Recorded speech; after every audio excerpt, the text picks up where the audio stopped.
Hey everybody, we are 2026 and we got one of our first shows up and running. And this is one of those shows that I didn't know if I'd be able to get happen, but I'm so happy that I was able to get this opportunity. I have the CEO from Robosen with me. I have Rocky. Rocky, thank you so much for taking the time today to sit with me. Thanks, Benny. I'm glad to It's be a here. it's a pleasure. No, thank you so much for having a company that has created some amazing technology and robotics, and to be able to bring it to a consumer level where we can enjoy it, especially fans of collectibles.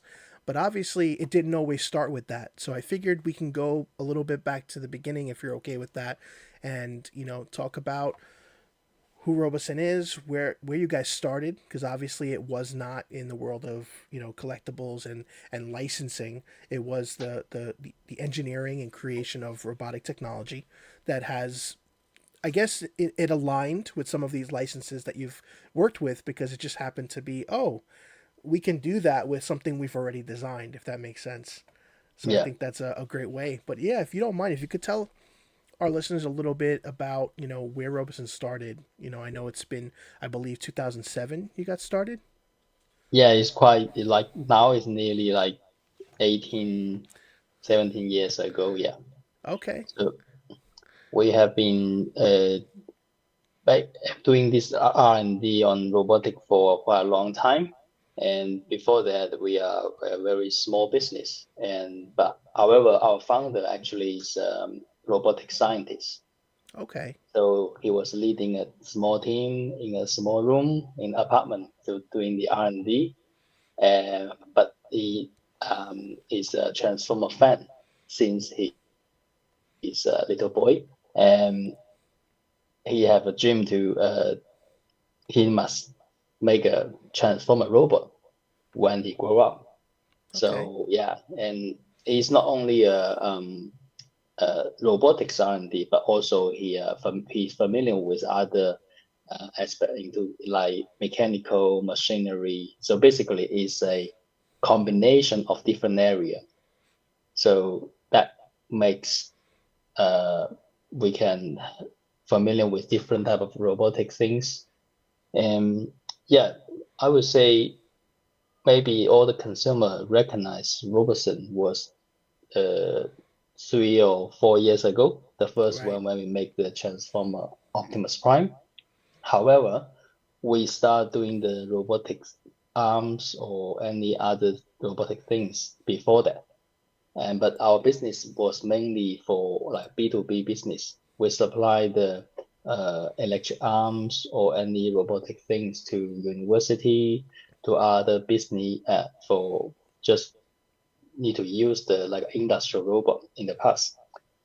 But 3, 4 years ago, we started to think about doing the consumer business because obviously we realize and this is the great opportunity by utilizing our robotics technology to make it something actually can let the consumer, can the people in the world can enjoy the funny things of robotics rather than you're making something really really boring. But it's not that like industrial robot. Yeah, Right. it's boring, but it's doing things. But we want to make something fun. So that's why we have a company mission is make life more fun.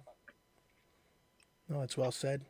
And I think it's a great balance. I mean, think about, how important robotics is to the world. And again, I know you said the term that it's boring, but it's important. And I think that Yeah, these are elements that the average, day user is not going to know that unless they're in an environment that is utilizing maybe that technology, because there are so many, in the States, there's not a lot of cities that have started utilizing a lot of this robotics, but where it's seen, people find a different appreciation for it. So, to see it broken down to a consumer level where you can, have, like you said, have fun with it, it's a great aspect, because for me, before you guys started doing the Transformers line, I know, early on you had the T9E and the K1 Pro, but also, like, I remember seeing stuff like that at the CES level, which, when you think about CES, it's a lot of future stuff that doesn't always see the light of day, or it's years down the line, you know. So to see, you know, you start from doing something like that to the point now where you're at the New York Toy Fair, you're at New York Comic Con. It's a remarkable feat, and I commend you all for, you know, bringing that familiarity technology into a way that somebody that's not versed in robotics can enjoy it. So thank you for that. Thanks. No, of course. But going back to some of your earlier models, I know that the K1 Pro is still an option that is available. Is that something that you still see people seek out for? You know, obviously, maybe some of the Transformers fans have gone back to seeing where it all started. Do you see that at all? Yes. So you're talking about the Transformer character and the K1, the one our own character. Yeah, Yes. it's because we always these are two type of different business. So with Right. Transformer or even with Disney characters, these are the licensing world. Right. So obviously it's popular and everyone know Transformer and everyone know Toy Story. But however, for us, we also want to have our own characters. So therefore, and also when you're making like T9 or K1 Pro, these are the our own characters. We have less restriction, Right. so we were able to do whatever we like, and then so that's why give us the freedom to develop something really innovative. Right.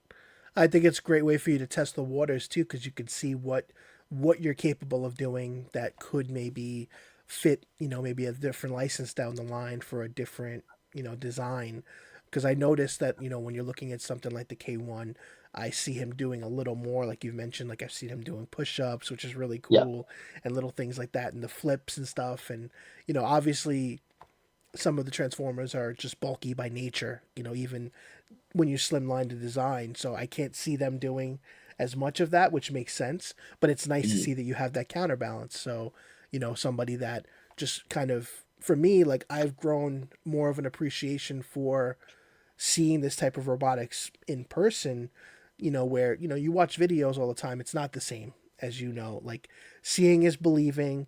And, you know, when I got to first see, I believe Megatron and Optimus at New York Comic Con, my brain was like I couldn't believe it because you know sometimes you think that you know things can be smoke and mirrors. Oh, there's always some, you know, it's not going to work as intended, but to see it at the table and just see them come to life was just remarkable. And you know, I watch a lot of videos of people that get the figures. They're all, like very excited, but I have to say, when I had my opportunity with Soundwave, I was as giddy as they can be. I was screaming like a child. You know, my son needed to calm me down. It was really a magical moment, and it's nice to see that you have also dived into some of the other licenses, like you mentioned with Disney and Toy Story.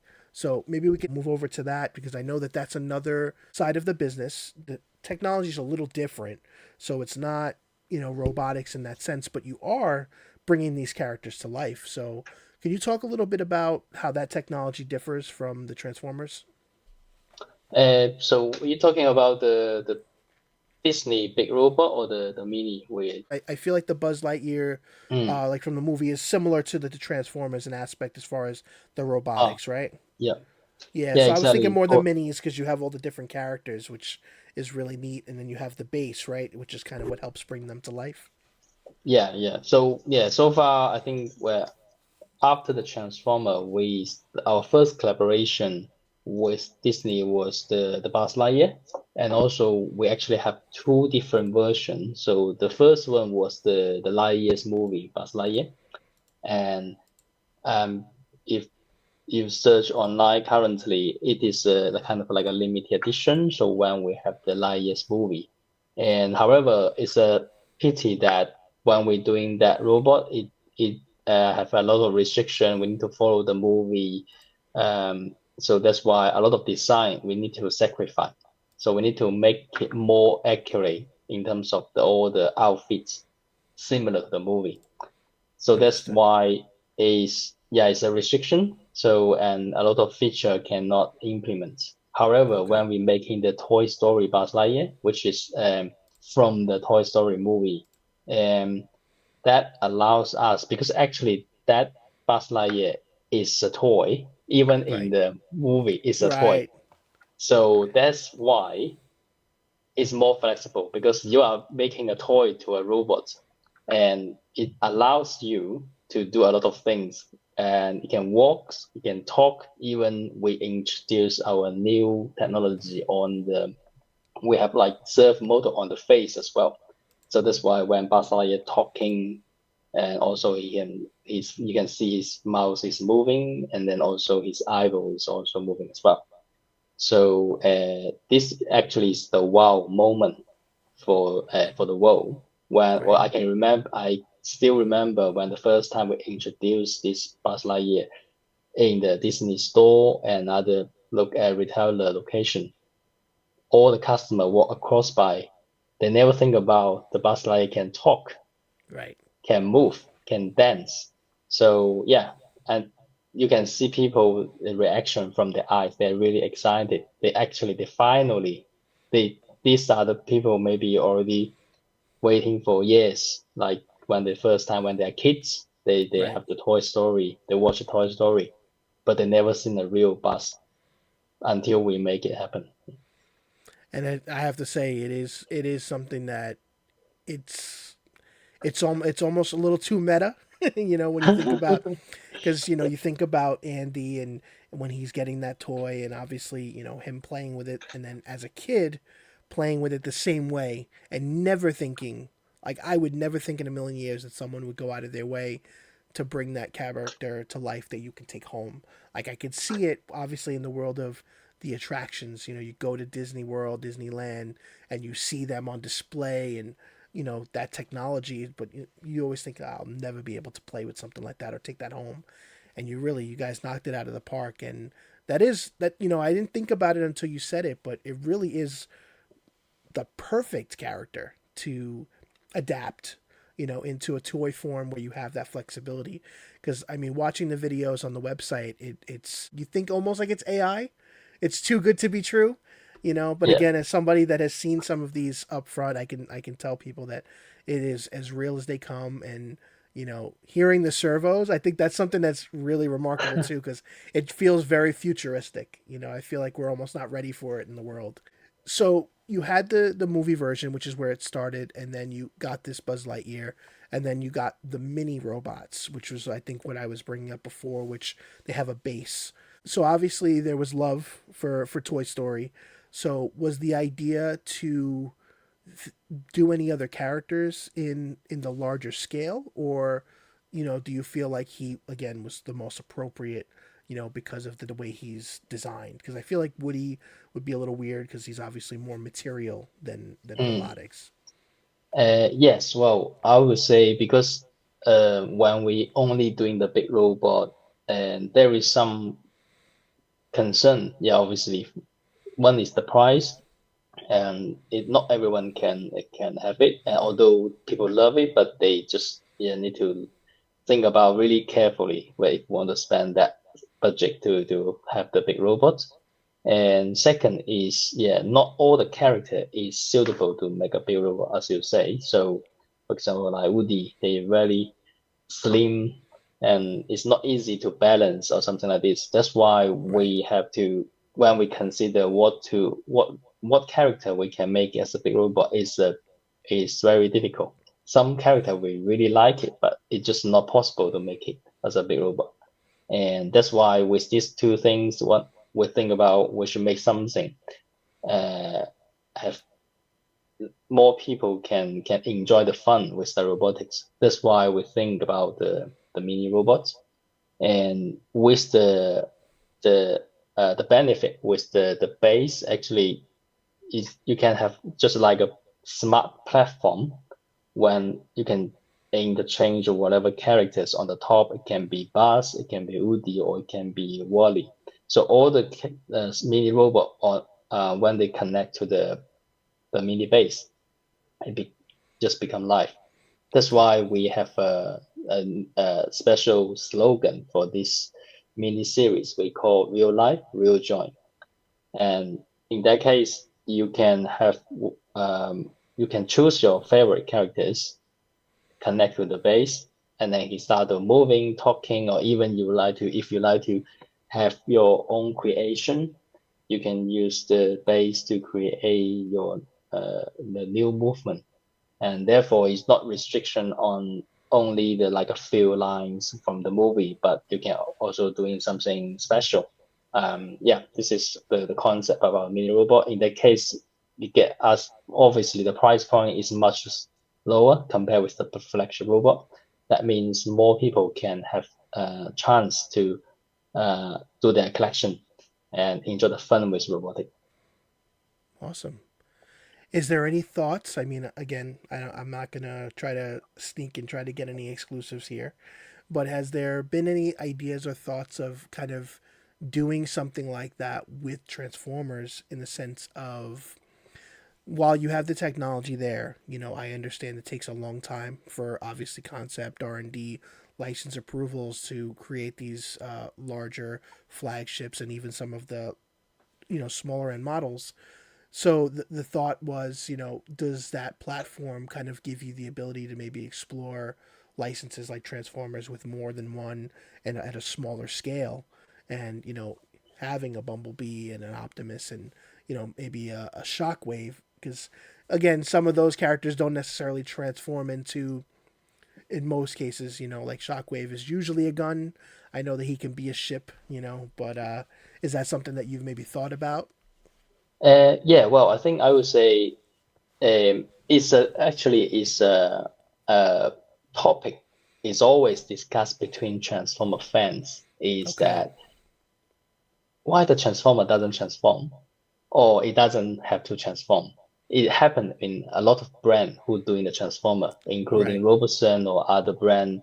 And there was always a topic say, I like a Transformer. It must be able to transform. But when you're doing transform, it doesn't look great, maybe because you need to Right. sacrifice something to make sure it can transform. Of But course. some brand actually do some good transformer product, which is cannot transform, but Right. also still have a very good uh, how to say design and then and painting and the design even like a statue. Still, a Yeah. lot of people like to buy it, collect it. And so that's why I think I would say it's really depend on the consumer uh, whether they like to they must think about the transformation is the must-have feature or it doesn't matter. It just looks cool, that's fine.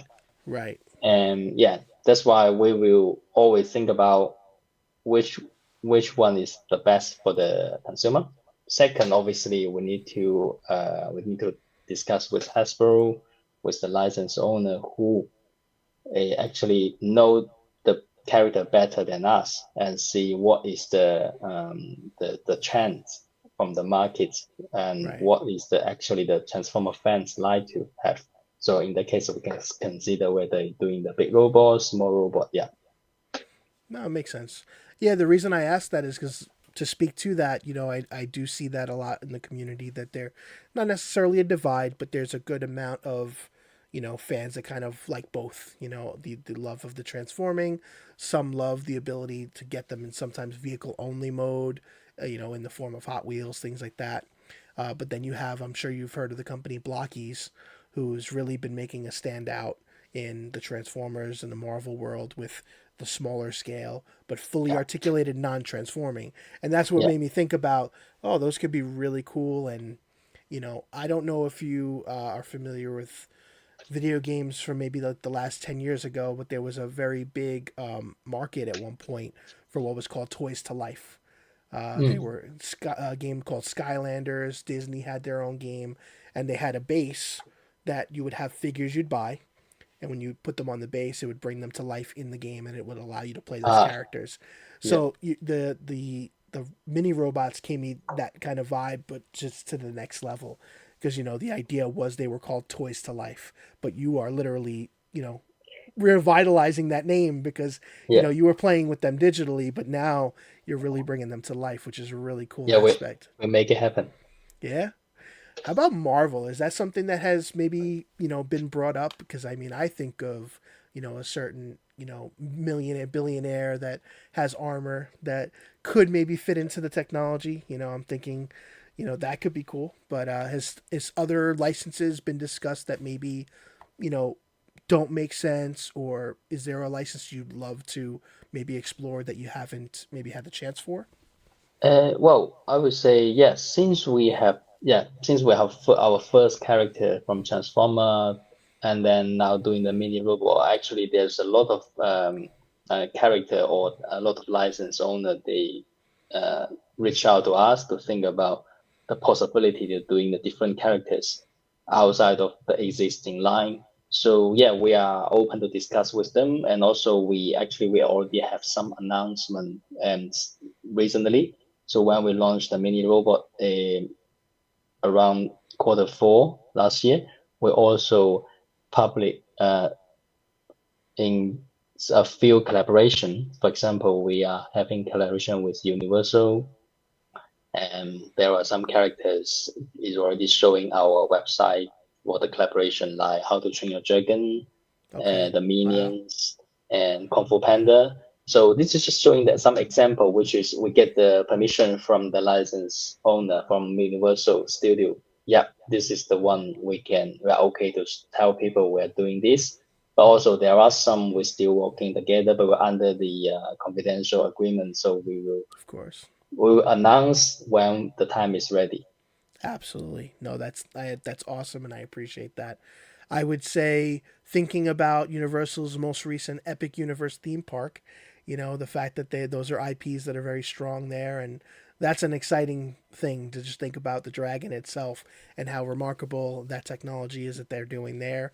Goes back to what I said before, just thinking about how couldn't you bring that stuff at home, and I think they got the right team for it. So I'm excited to see what you guys put out there with that. That's really cool. Thank you for sharing. No problem. The other question I had was, will we see you at New York Toy Fair this year? Because we're right around the corner. Just Yes, curious. we are coming. Yeah. So actually we are in the two toy fair, the two biggest one. So the one is the one which is happening is the Nuremberg Toy Fair in Germany. Okay. So that is the one we will have a booth there and to showcase a lot of new things and which is happen in 2 weeks time and I will be there and our founder will be there and then straight after the Nuremberg Toy Fair, and then we will go to the New York Toy Fair. Yeah, It's a lot of and traveling. exactly, our team is just running in different time zone. Understood. Well, I commend you for sticking with that. I know that conventions are one of the hardest things to do. A lot of people don't give credit where credit's due. I grew up. My dad had a comic book store when I was a kid. I knew all about the trade shows. I knew all the years I could not attend the toy fair because I was a kid, but I Yeah, learned a lot, and I understand now the heavy lifting that goes into that, and really, from booth creation to planning to, strategizing. And I know that that is more of a business opportunity. You're definitely speaking more with vendors and businesses. So I know that, any chance we get, as the creators to see you and discuss is really awesome. And I'll be sure to stop by and show my support and kind of drool over the rest of the of the amazing lines that you've put out. But yeah, for this year, we have our Soundwave ending 2025. I know that you tend to use stagnant release because obviously, again, they take a long time to build. Is there more Transformers in the pipeline? You don't have to say if there are any particulars, but could we expect any more announcements in this year at all? yeah. Well, we have some great experience together with Hasbro with Transformer, so we will be continue working with Hasbro to getting more exciting product. Yeah. That's awesome. Is there any Transformers that you'd like to see personally?